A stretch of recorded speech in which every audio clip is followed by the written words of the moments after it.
Hey guys, it's Heather here with Underwater Panther. Can't really see me too well. It's getting a little too chilly to be outside. I'm probably going to move my office space inside soon because it's getting chilly quickly and I don't like cold weather. Alright, so I was taking a whole bunch of notes today, earlier, for hours. Now I realized that there are a lot of this is I don't even know if I introduced myself. Hi, it's Heather here with Underwater Panther. Anyways, there's a lot of big cycles going on throughout the astronomy and astrology. So this video is going to be about the collective aspects. This is not going to be a astropsychological breaking down of the ego personality video. This is going to be a collective astronomical type of video. So there's a lot of things going on right now. So I don't know where to begin. I'm going to try to read my notes. It's getting a little dark in here. Okay, so the first thing I want to mention is there are the 5 outer planets are all literally transitioning into different signs. Now let me put this into a little bit of perspective for you. So Saturn has a 29.5-year cycle. Uranus has a 84-year cycle. Neptune has a 165-year cycle. Pluto has a 246 or 8-year cycle, and I didn't write Jupiter down, but okay, so all of these planets take that amount of time to change into a different sign in the sky. So within the house system, astrology-wise. So all 5 of our outer planets are literally transitioning into a new sign between now and 2025. That is absolutely outrageous. That's insane. The outer planets affect us collectively. We have the outer planets in our birth charts as well, but it's more of like a collective type of deal. It's a generational type of deal. So this is like huge. We have we have that going on with our planets, and then we have a lot of big cycles going on. Now I was sitting here Googling stuff. I always listen to a video, take notes, and then Google stuff to see what I can find. So we have the Kali Yuga cycle. It's a 25,800 year cycle, and we are at the end of this cycle. And I'm going to read a little bit about the Kali Yuga cycle. So we're entering into a new era of enhanced perception.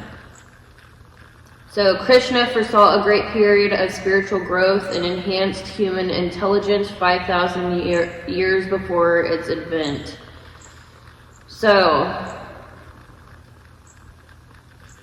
So in the yogic astronomy, we divide the orbit of the Earth around the Sun into 27 segments called nakshatras. Each nakshatra is further divided into 4 equal sectors called pedas or steps.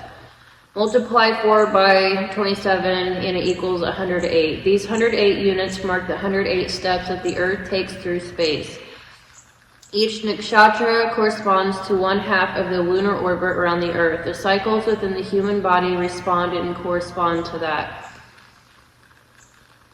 So, the nakshatras and padas. In a woman's body, there are various obvious cycles of 27.55 days if she is healthy. In a man's body, the cycles are less obvious and pronounced. They happen in a different way and are of a larger span of time. In any case, these cycles are happening all the time in the solar system and the larger universe. The microcosm and the macrocosm both are playing the same game. But who should play whose game? So if you think the macrocosm is going to play your game, you will waste your life. I have like a hair in my mouth, sorry. or something. So the cycle of 4 yugas. The precession caused by gradual rotation of the Earth's axis of the equinoxes is a period of time that it takes the Earth's axis to pass through one complete cycle of the zodiac. It takes the planet 72 years to pass through 1 degree of the zodiac and 25,920 years to complete one full circle of 360 degrees. One half of the journey takes 12,960 years and covers the 4 yugas. So, it talks about Krishna. I'm not going to go into that. So, yugas in human consciousness.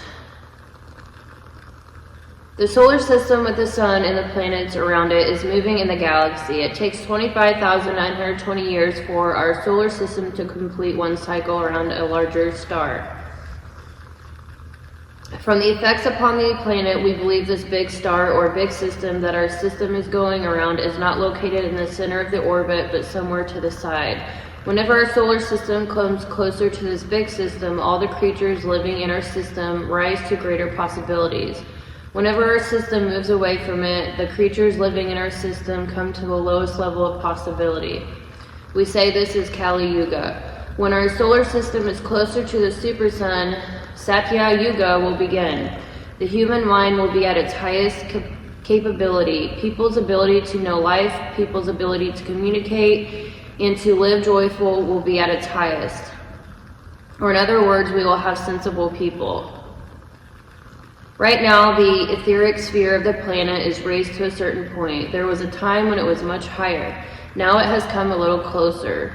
When the ether is very close, and I want to convey something to you, I'm reading from an article. Okay, so the ether and spiritual possibilities. If the ether rises some more, you can know by breath. If you go into the forest, you will see because your vision is blocked. So, I'm not going to read this whole article. Krishna also said that after over 5,000 years, there will come a many thousand-year period of time that will be fabulous. So,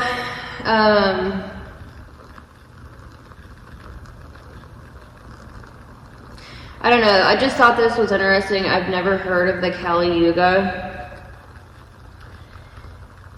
And supposedly it's the end of the Age of Darkness, and this is in March 2025. This article says that we have already entered it, but another resource says that we are going to enter into a new cycle of the Kali Yuga in March of 2025.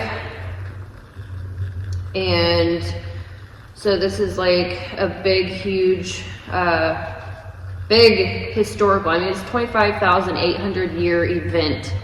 That's insane. And now we're entering into a new cycle with that. So we have all of the outer planets transitioning into a new sign. And some of these planets, it takes 200 some plus years to do that. And then you've got this 25,800, 900 cycle that we're entering into a new one, which is crazy. And then, let's see. Okay, so another big thing going on is we are moving through. Now, it took me a while to find this, and I found a few different things. Let me read here. So we're moving through a new radiation ring in Earth's magnetosphere.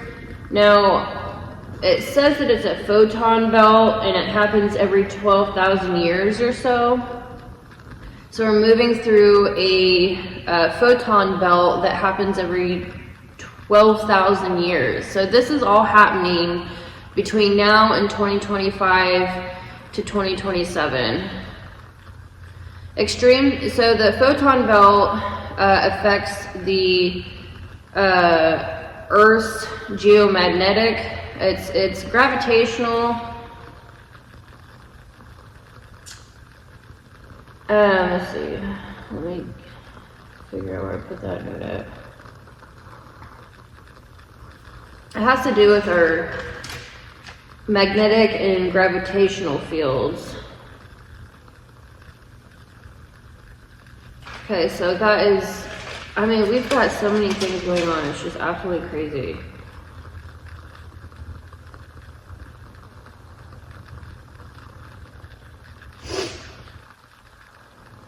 It's like a time capsule activation on so many different levels. It's craziness. We've got the peak of solar cycle 25. I looked that up, so I'm going to go through this first. This is an article by physics.wvu.edu. I'm going to link all my references in the description box. Extreme solar flares and geomagnetic storm hit Earth on May 10 through 11, 2024, disrupting Earth's magnetosphere and resulted in various disruptions, including certain GPS functionalities. It also provided us with a stunning arrangement of colorful aurora across the globe. The geomagnetic storm was the most powerful storm on record since 1989. I was born in 1989. I'm 35. A unique parting gift from this geomagnetic storm was a new radiation belt circling Earth. The radiation belts are called Van Allen belts. These rings are zones of energetic charged particles and take residence in Earth's magnetosphere, responding to solar wind and cosmic rays, and contain particles that can interact with Earth's atmosphere.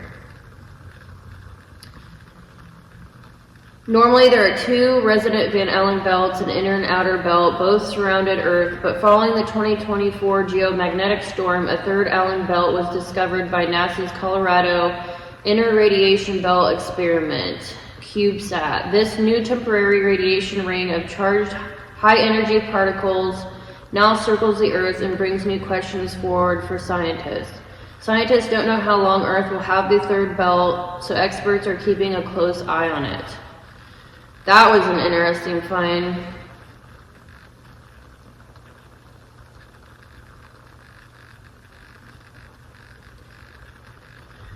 So yeah, that was crazy. So what's happening to, and then I was like trying to find more on this photon belt, and it brought up what's happening to Saturn's rings.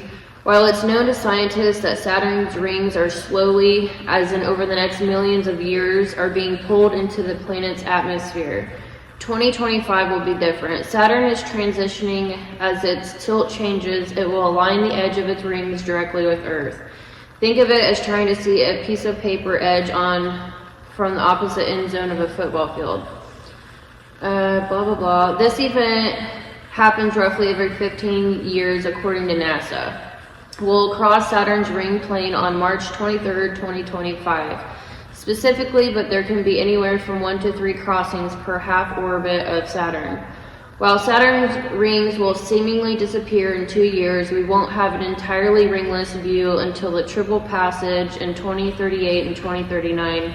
According to NASA, on October 15, 2038 and April 1st, yada yada yada, we won't be able to see Saturn's rings in 2025. This cosmic event should offer a great view of many of Saturn's 146 moons. So they believe the moons are what's causing Saturn's tilt. So that was wild. That's another crazy solar event going on. And then I started looking into the solar cycle 25. Solar cycle 25, 11-year cycle. And so we're talking about the sun's solar flares, and supposedly they're going to be very, like 2 times as strong. This article is from NOAA.gov, January 19, 2024. While many cities and towns across the globe ended, I might read that, as we approach the peak of solar 2025, we should expect to see more sunspots, each of which is a region of intense magnetic activity capable of producing solar flares and coronal mass ejections, or CMEs. This period of elevated activity can last up to several years, with impactful space weather events possible in 2024. So we are having a lot of flooding currently. Solar flares emit radiation, mostly in the form of ultralight and X-rays. The radiation reaches the sunlit side of Earth within 8 minutes. traveling at the speed of light. According to the SWPC, these energetic blasts can interfere with radio signals, which is what happened after a strong solar flare briefly interrupted aircraft communications on December 14, 2023. Okay. On April 8, 2024, a total solar eclipse will give us a rare chance to see the sun's corona. So yeah, anyways, we're entering into a new cycle, 11-year cycle of solar cycle flares with the sun, and it's solar cycle 25 if you want to look into that.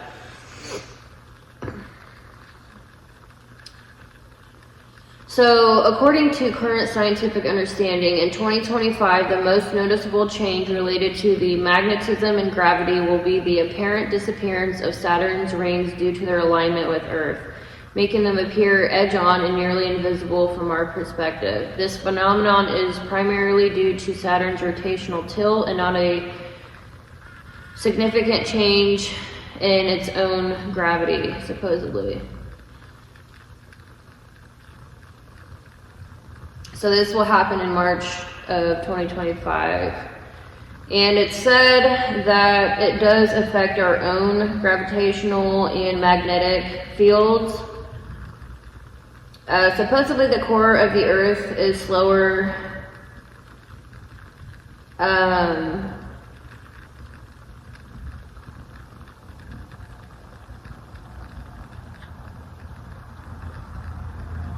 I can't really read what I was writing here. I'm trying to understand this, okay. Anyways, so there's a lot of things going on.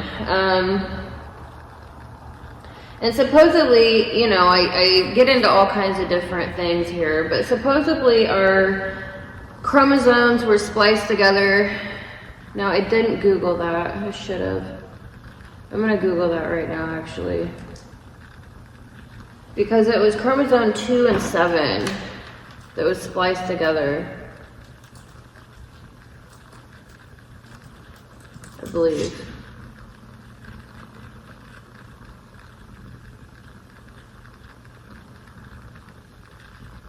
AI is telling me. Human chromosome 2 was formed by the head-to-head fusion of two ancestral chromosomes that remained separate in other species. Or primates.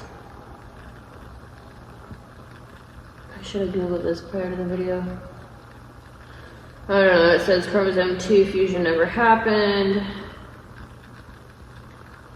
You'll have PhDs on every single side of an argument.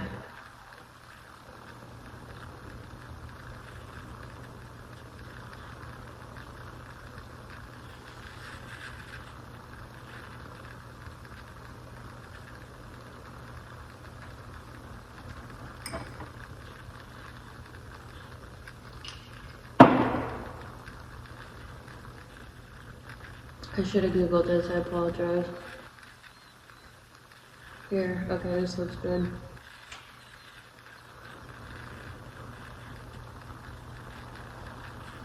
I looked this up a while ago, I probably have it saved in my notes.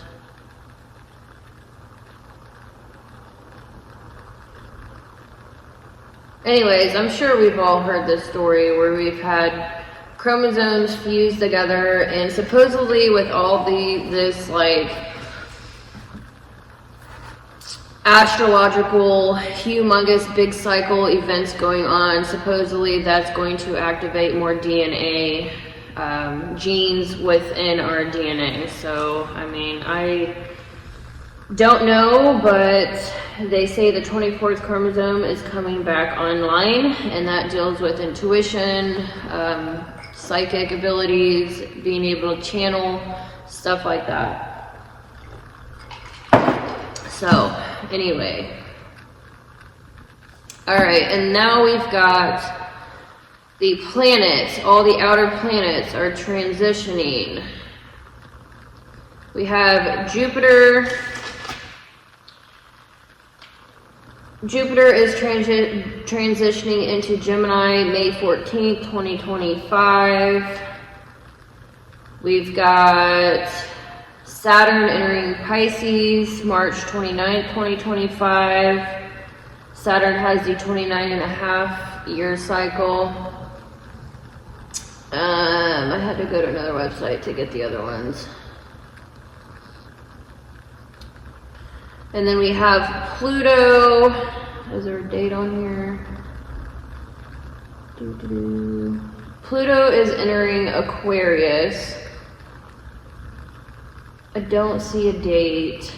I didn't write it down either.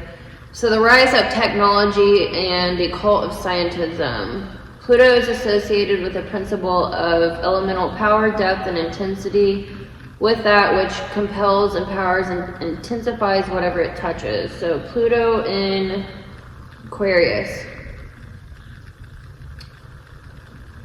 Pluto represents the underworld and the underground in all senses. Elemental, geological, instinctual, political, social, sexual, urban, criminal, mythological, and can be demonic. It is a dark, mysterious, taboo, and often terrifying reality that lurks beneath the surface of things, beneath the ego, societal conventions, and the veneer of civilization, beneath the surface of the earth that is periodically unleashed with destruction and transformative force.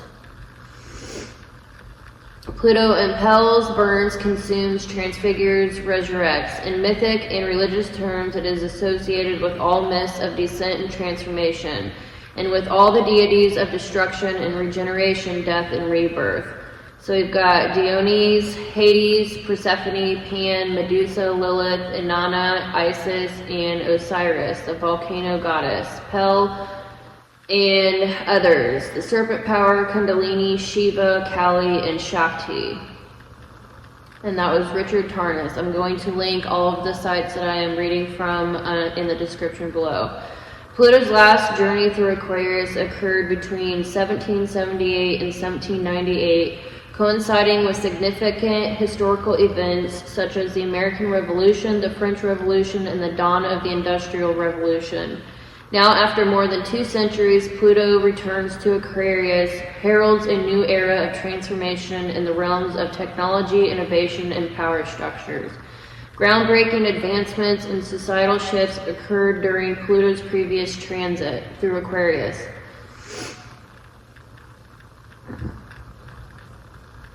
The invention of the smallpox vaccine, the discovery of the planet Uranus, and the Age of Enlightenment characterized by reason and human rights laid the foundation for democratic institutions. As Aquarius rules technology, innovation, and the internet, Pluto's transit through the sign will undoubtedly bring significant shifts in these areas. We can expect major scientific, medical, and technological breakthroughs, along with advancements in space exploration and the understanding of extraterrestrial life. The outdated systems and power structures that hinder collective progress may face breakdown and transform. The rise of artificial intelligence and its ethical implications may also come to the forefront, challenging us to redefine our relationship with technology and its impact on society. Pluto in Aquarius will ignite a resurgence of social activism and revolution on a global scale. The sign of Aquarius embodies the ideals of social fairness and equality, driving people to rise against oppressive systems. The power of the collective action may be harnessed to address injustices and create a more just and equitable world. This period may witness a renewed focus on human rights and freedom, with voices of marginalized communities amplified, demanding change and reshaping the social fabric of society. So that's huge. I wish I knew the date on that. I don't have that. I do apologize. I've got May 4th, 2025 written down, but I don't know if that's the exact. It's in 2025. So that was Pluto. So we've got Uranus. It's an 84-year cycle. Took 84 to get back. So yeah, Uranus is going into Gemini. Uranus takes approximately 84 years to complete its journey around the zodiac, spending about 7 years in each sign. Since 2008, Uranus has been transversing through Taurus, uprooting our values, economy, and understanding of Earth. Since at least the turn of the 20th century, the unanimous consensus among astrologers is that the planet Uranus is empirically associated with the principle of change, rebellion, freedom, liberation, reform, and revolution, and the unexpected breakup of structures, with sudden surprises, revelations, and awakenings, lightning-like flashes of insight, the acceleration of thoughts and events, with births and new beginnings of all kinds, and with intellectual brilliance, cultural innovation, technological invention, experiment, creativity, and originality. In addition to the occurrence of sudden breakthroughs and liberating events, Uranus transits are linked to unpredictable and disruptive changes. Hence, the planet is often referred to as the cosmic trickster. Another set of themes associated with Uranus is a concern with the celestial and the cosmic, with astronomy and astrology, with science and esoteric knowledge, and with space travel and aviation. With respect to personal character, Uranus is regarded as signifying the rebel and the innovator, the awakener, the individualist, the descendant, the eccentric, the restless, and wayward. These various qualities are considered to be so pronounced in persons born with a prominent Uranus and expressed so conspicuously in a person's life during Uranus transits that there seems to have been no significant disagreement among astrological authorities for at least the past century that these characteristics reflect the archetypal nature of the planet. So in 2025, this planet of upheaval will transition into the mutable air sign of Gemini, where it will reside until 2033. Uranus enters Gemini from July 7, 2025 to November 7, 2025, and then again from April 25, 26 to August 3, 2032. Historically, the Jupiter-Uranus conjunction has been associated with significant breakthroughs and discoveries, creative and philosophical awakenings, and the start of new movements and revolutions. For example, during the conjunction in 1775, the American Revolution began. I've got the, you can't see my sweater. That is crazy. That's hilarious. The American Revolution began, and influential works such as The History of the Decline and Fall of the Roman Empire by Edward Gibbon and The Wealth of Nations by Adam Smith were published. It has also been the harbinger of major wars as a supportive energy for enlightening and disruptive speeches. So we had Patrick Henry delivered his famous "Give Me Liberty or Give Me Death" oration on March 23, 1775, a few months before the conjunction in Gemini on June 8, 1775, which fueled the Revolutionary War. Abraham Lincoln delivered his famous "A House Divided Cannot Stand" speech on June 16, 1858, a few weeks after the conjunction in Taurus. The last time Jupiter-Uranus was conjunct in Taurus, May 8, 1941, FDR, who served 4 terms as president, declared a state of unlimited national emergency in response to Nazi Germany's threats of world domination. A few weeks later, on May 27, 1941, in a speech on this day, he repeated his famous remarks from a speech he made in 1933 during the Great Depression. "The only thing we have to fear is fear itself." Another historically significant Jupiter-Uranus conjunction occurred in the 1960s, which saw the rise of various movements such as Black Power, gay liberation, and radical feminism. This period was also marked by Pluto conjunct Uranus's presence, amplifying the revolutionary spirit.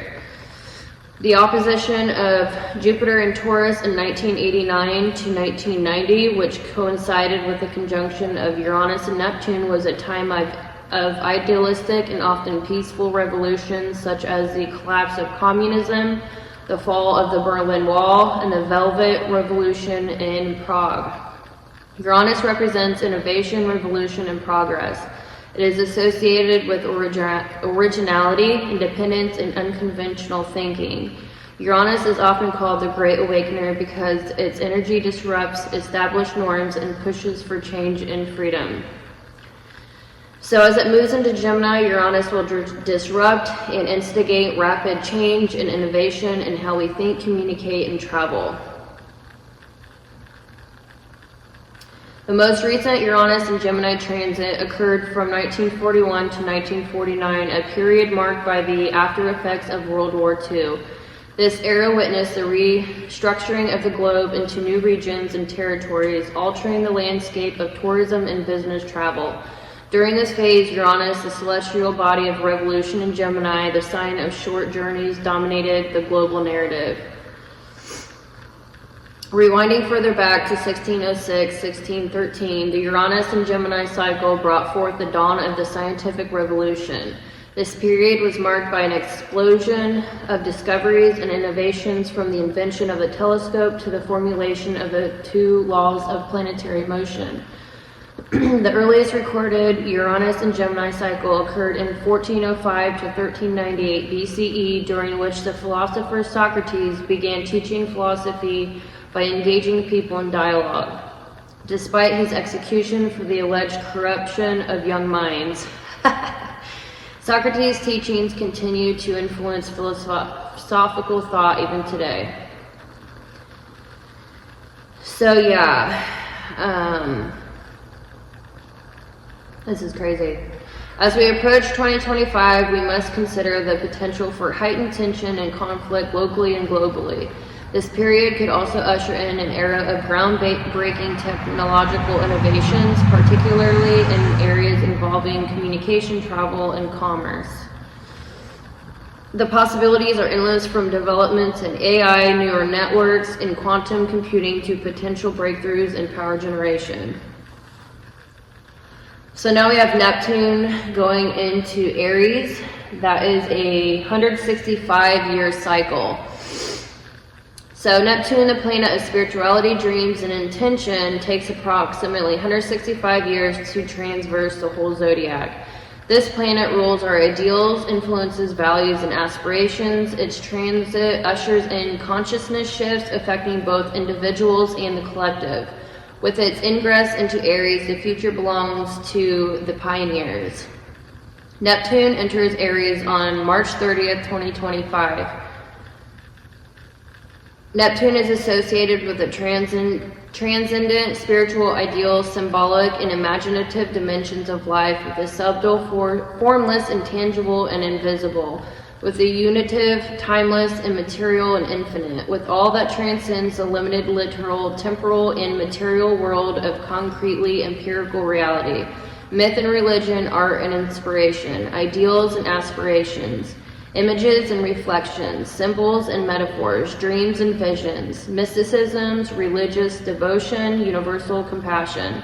It is associated with the impulse to surrender separative existence and egoic control, to dissolve boundaries and structures in favor of underlying unities and undifferentiated wholes, merging that which was separate, healing and wholeness, the dissolution of ego boundaries and reality structures, states of psychological fusion and intimations of intraterrine existence, melted ecstasy, mystical union, and primary narcissism, with tendency towards illusion and delusion, deception and self-deception, escapism, intoxication, psychosis, perceptual and cognitive distortions. So, those are both positive and negative senses of Neptune. Aries represents the primal force, the warrior spirit, and the spark of creation. As the first sign of the zodiac, Aries symbolizes new beginnings, pioneering ventures, and courageous action. This cardinal fire sign, ruled by Mars, is known for its boldness, initiative, and strong independence. So all of these signs are moving from earth and water signs into air and fire signs. So if you think reality and time is speeding up, it's going to get even faster in 2025 onwards. I feel like time is speeding up because we're so connected by technology. We can talk to people across the world and so on and so forth. We can get things moving faster and organized and information spread. And to me, time feels like it has just been speeding up. So it's going to speed up even quicker in 2025. I need some coffee.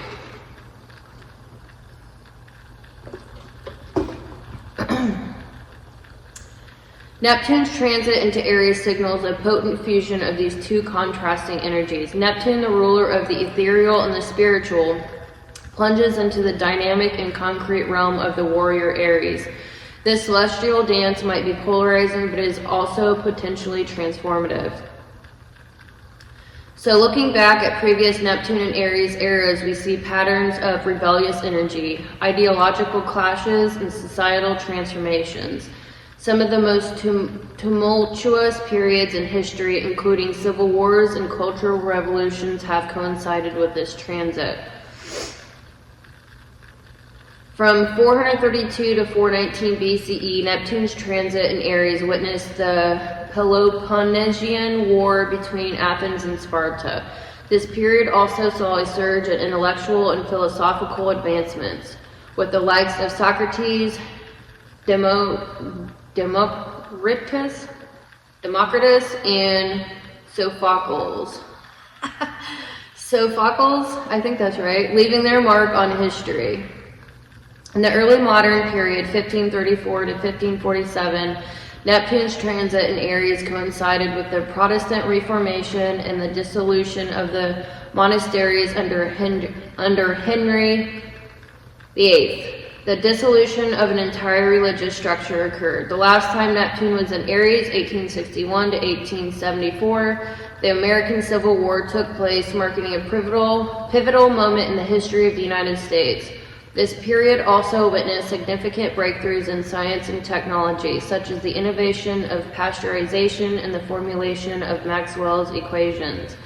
Given Neptune's association with spirituality and Aries drive, we might witness a surge in spiritual activism focused on individual needs and wants, creating inner warriors and pioneers of consciousness, or one religion might dissolve to replace by another. A key event to watch for during Neptune's transit in Aries is the Saturn-Neptune conjunction on February 20th, 2026. This remarkable alignment happening at the very first degree of Aries signifies a potent fusion of structure Saturn and dissolution Neptune. Now it says the first degree of Aries here, but other astrologers that I follow said that it's going to be at the 0 degrees. They're going to meet at 0 degrees of Aries, and I'm at 0 degrees Aries rising, and I remember that because of that. So yeah, this could lead to significant societal transformations or disruptions. I see this as a reboot of our belief systems and the foundational structures of what we believe to be true. A new crop of spiritual warriors will be born and reborn. So it's also ground zero for collective belief in what is right and wrong, true and false, impossible or impossible. What you believe creates your future. The less you buy into what the collective believes, the more you create your own unique life. This is the best opportunity in our lifetimes to wipe clean the contents of our subconscious. I've been doing so many, I wasn't going to get into the subconscious until I finished my 12 ego books, but I've been diving into the subconscious realm for a week or two now with my sexual misery and my anima and animus videos. So I just have been so pulled into the subconscious already. I can feel this. I can definitely feel this. Only believe what you see, touch, everything else. Yeah. Whoever becomes a president in 2024 will surely be proven to be a disappointment. Yeah, I know, right? They're all same bird, two different wings, right? Blah blah blah. Let's see. All right, so yeah, I think I went through Uranus, Neptune, Pluto, Saturn. Did I go through Saturn? I don't feel like I went through Saturn. I didn't go through Saturn. I'm gonna have to do some more researching. But anyway, yeah, it's just crazy. Pam Gregory, shout out to her. She's the one, I haven't watched her in forever, but she popped up on my timeline on YouTube today, and I'm so thankful that I listened to that, because I had no idea that the outer planets were all transiting into a new sign. We've got huge solar flares going on. We've got the, what do you call that? The Kali Yuga. I mean, that cycle is crazy. 25,800, 900 year cycle. I mean, there's so many cycles that are like coinciding right now. It's just crazy. There's so many things converging together at the same time. And it's like a time capsule activation. There's probably going to be a lot of extreme weather. So we've got a lot of small and large cycles converging.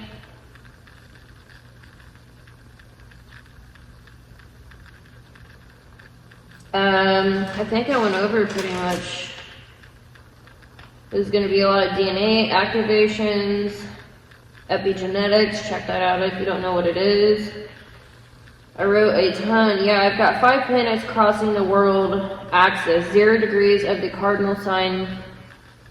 Saturn and Neptune transit over 0 degrees of Aries, 36-year conjunct. So it just hasn't happened, and it's happening in February, I believe. Is that 2026? Oh, I didn't look this up. This was Archangel Manwe? I gotta look this up real quick, because I haven't heard of this person. Angel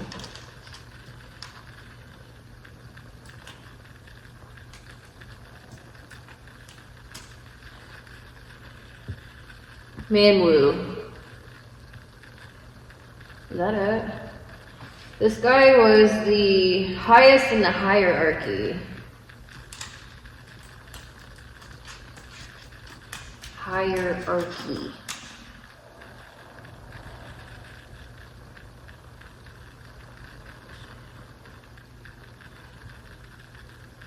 I wish I knew how to spell his name. December 21st, conjunct North Node. This is happening on December of this year. Mind of God. I gotta look up this Archangel.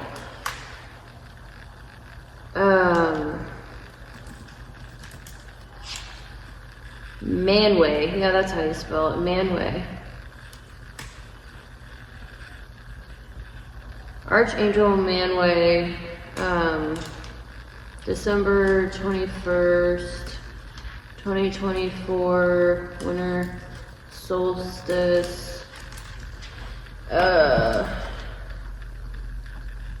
North Node conjunct.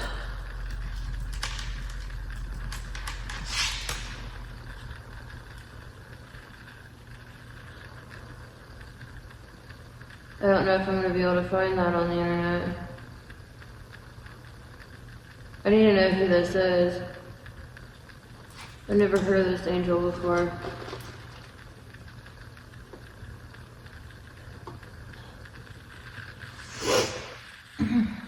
I've been doing a lot of deep dives into all kinds of archetypes.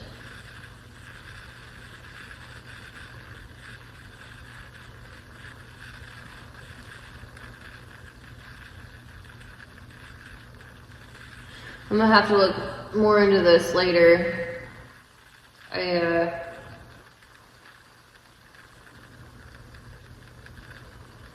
didn't know that there was any more powerful than Michael.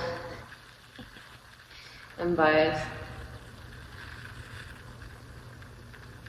Alright, I'm gonna look more into that because I can't really find stuff right now. Make sure I didn't miss anything. So the Neptune in Pisces Neptune's been in Pisces since 2011. And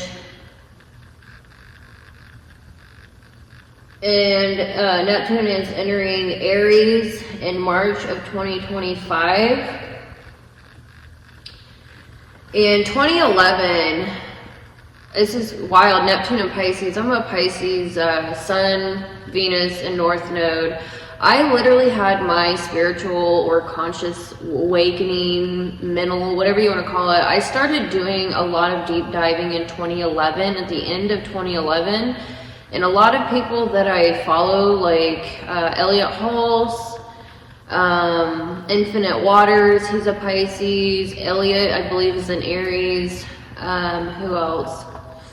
I can't remember who else, but there's a lot of like conscious, whatever you want to call them, leaders that had their Great Awakening in 2012. I've heard that over and over and over again, and it's interesting that it says Neptune and Pisces here. It deals with spirituality and visionary ideas. Can solidify during this late phase of the Neptune and Pisces. And then when Neptune goes into Aries, we will hit the ground running for better or worse. I wrote Rudolf Steiner here for some reason. Saturn and Neptune in phase of their 36-year cycle began in 1989. And I kept seeing 1989 because that's the year I was born.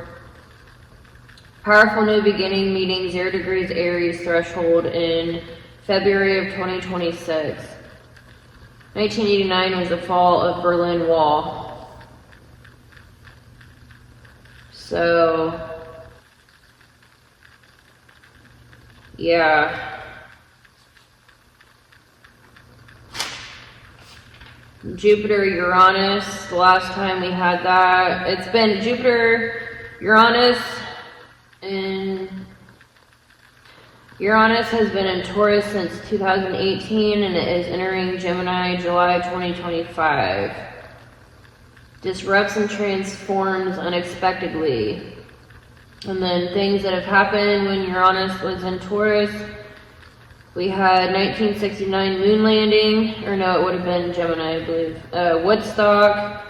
We had the 1982 Space Shuttle Challenger launch, 1997.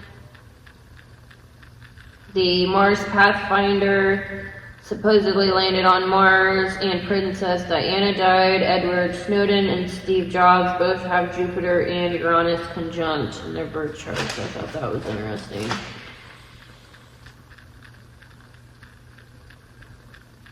And then the Uranus-Pluto conjunction is something that you need to look at. It's like a seed point.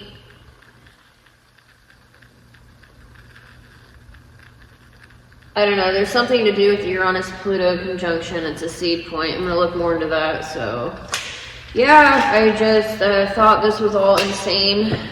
Literally insane. I mean, who can say that they've witnessed it, all 5 outer planets are transiting in the same year? That's wild. So, anyways, I'm going to look more into this stuff. Those were just brief notes and Googling as much as I can. I'm going to get all of my websites together that I read from and post them in the description below. And I hope you enjoyed this video. Like and subscribe. Hold on to your britches. Honestly, the moral or the principle here is of the story is you need to literally work on your spiritual path. You need to be working now, because next year we're going to be hitting the ground running. You need to catch the wave. Catch the wave. I caught the wave on the Pisces lunar eclipse. When was that? About a month ago. Me and timelines don't get along, but I hit the wave back in the Pisces lunar eclipse. So you need to hit the wave now. Hit it now. We're going to be hitting the ground running next year. So miracles are going to be happening. Consciousness, DNA activation, epigenetics, you name it. Hit the wave. And that is like the moral of the story. Like and subscribe. Thank you for watching. Thank you for your time. Feel free to comment. Feel free to email. Check out my books. Love y'all, and I'll see you in the next video.